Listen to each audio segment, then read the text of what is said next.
Hello, we are going to discuss some kickball rules here at Wayne Center.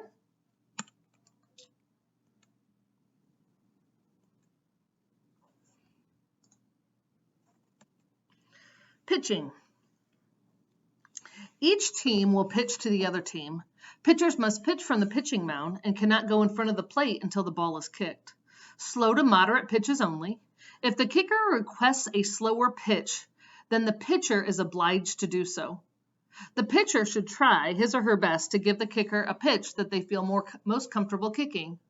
Also, you should probably keep one pitcher per inning so that everybody knows who to throw the ball to when the ball ends up being in play. Kicking. All kicks must be made by foot. A kicker can be called out if they get 3 strikes or 4 foul balls. A play ends when the pitcher has control of the ball and is near the pitching mound. Any runner who interferes with the ball on its way back to the pitcher will be called out. That means if the ball hits you. Bunting. We are not going to be having bunts. If you, part of the problem with that is that too many kids get up near the home plate and then it just doesn't make it fair, so we're just not going to do that. Getting someone out.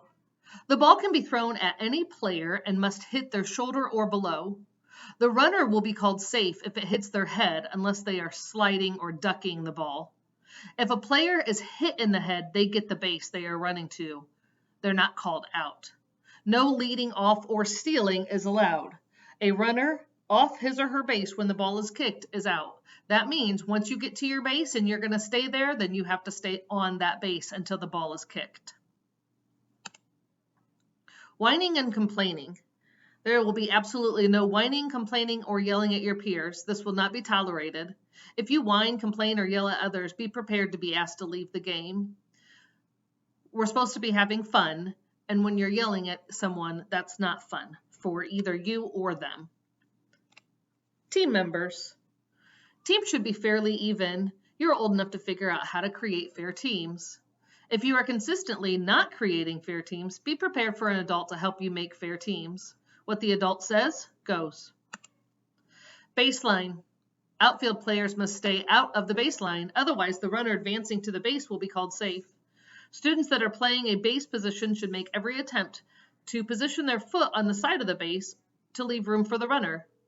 Also, if you are the runner and you run clear out of baseline, you're 5 feet away from baseline, I would say, that means that you're out too. You have to stay within that baseline. You can't just run all over the field to try to get to your next base. Crashing into players. Anyone who deliberately crashes into a defensive player holding the ball, waiting to apply a tag, will have to sit out from the game. Overthrows. On an overthrow, the runner may advance at their own risk. They are allowed to run more than one base if you want. Here's the big one, is sportsmanship. When the whistle is blown, it doesn't matter if there is a ball in play. The class who is to go inside needs to run to the door and line up. No one's going to the Olympics for this kickball game. No one's getting a scholarship for this kickball game. I understand the competitiveness, but it also has to be fun. Everybody should be able to play. If you are making others feel like they don't want to play because the game is so competitive, be prepared to sit out. Or if you're making someone else feel like they don't want to play because you're yelling at them, be prepared to sit out. At the end of the game, it is appropriate for all students to tell each other good game. If you don't want to show good sportsmanship, it's okay. You don't have to play this game. However, we want you to show good sportsmanship. You should congratulate each other on having fun.